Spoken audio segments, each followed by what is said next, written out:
think. Yep. This week's Parsha is Parshat Mishpatim, the Parsha, the section of the Torah dealing with many laws and rules and mitzvot.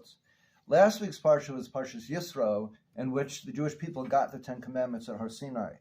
However, we know there are many more mitzvot in the Torah than 10. There are 603 more, to be precise, 613. So the Torah continues now with elaborating and explaining many other mitzvot.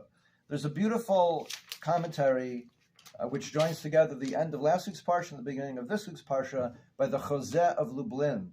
The Chozeh of Lublin was a Hasidic Rebbe living in Lublin, Poland, and he was termed the Chozeh. Chozeh means visionary, and he was seen as a visionary and a very deep thinker, and that's why he was called the Chozeh of Lublin.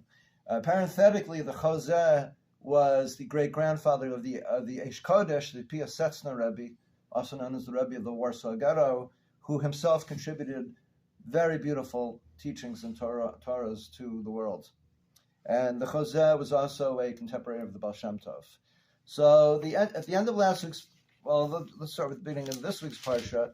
The Eila Mishpatim, these are the Mishpatim, these are the rules and laws, Asher Tasim Lifnehem, that you should place before them.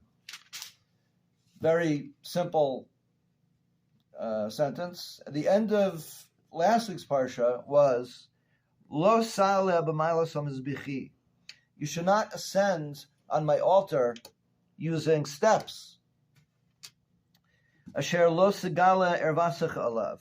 So you should not reveal your nakedness near the altar and upon the altar.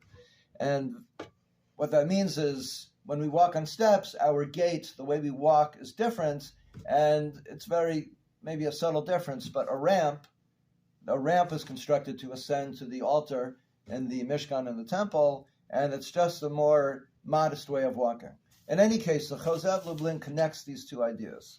And he starts with the end of last week's Parsha. And he says, do not go up on, the word is b'ma'alot, b'ma'alos.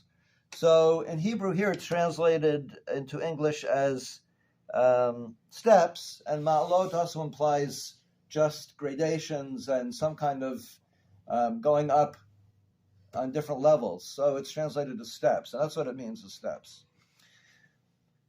Ma'alot has another meaning, which is elevated, something which is elevated, which is implied also in the steps, the meaning of steps, but it's often used to mean ma'alot, meaning elevated emotional characteristics. A person has many ma'alot, they have many great characteristics. That's a deeper meaning of the word. So what the Chozeh of Lublin says is, don't go onto the mizbeach, onto the altar, using ma'alot.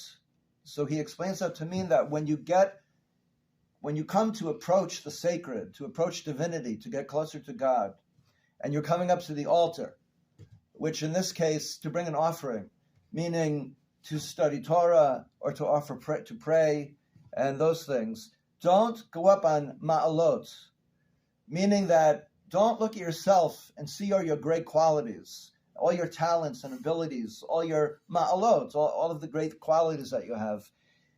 When you recognize them and see that you have them, don't forget to thank God and attribute these all to Hashem, to God, because that's where they come from. And don't look at yourself and say, I have so many great qualities. End of story. We have to give thanks to God for that.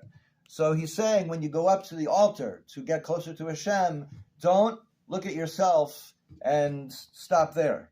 You have to take it one step further. And then the verse continues, Lo asher lo segala ervasach alav. Do not reveal your nakedness upon the altar. So the Chozeh says when we look at ourselves and see our ma'alot, all of our great qualities, we also have to spend time and take a few moments to look for our chesronos, the things that we are lacking.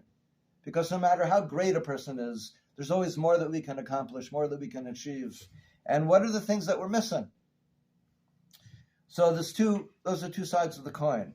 So the Chozeh says, don't reveal your nakedness upon the altar. He explains that to mean, don't take this idea that you're looking at yourself and seeing what you're lacking. Don't bring that into your service to God. especially when you're about to pray, when you're going to learn Torah. Yeah, that part is important, and we need to deal with it and everything. But now is not the time to do it. And to drive that point home, he goes to the beginning of this week's Parsha, the Eila HaMishpatim, these are the rules. So that is meant to bring us back into the moment. You're don't dwell on what you're lacking and even on your great qualities.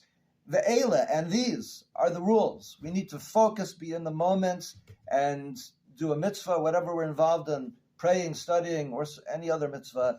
But we have to bring ourselves back and focus and be in the moment. That's the teaching of the Chozeh of Lublin. I want to wish everybody a wonderful Shabbos. Shabbos starts from the time you're seeing this in about 24 hours. So I wish us all the greatest success and hatzlacha and in accomplishing all of these beautiful goals that the Chozeh of Lublin sets out for us. Thank you.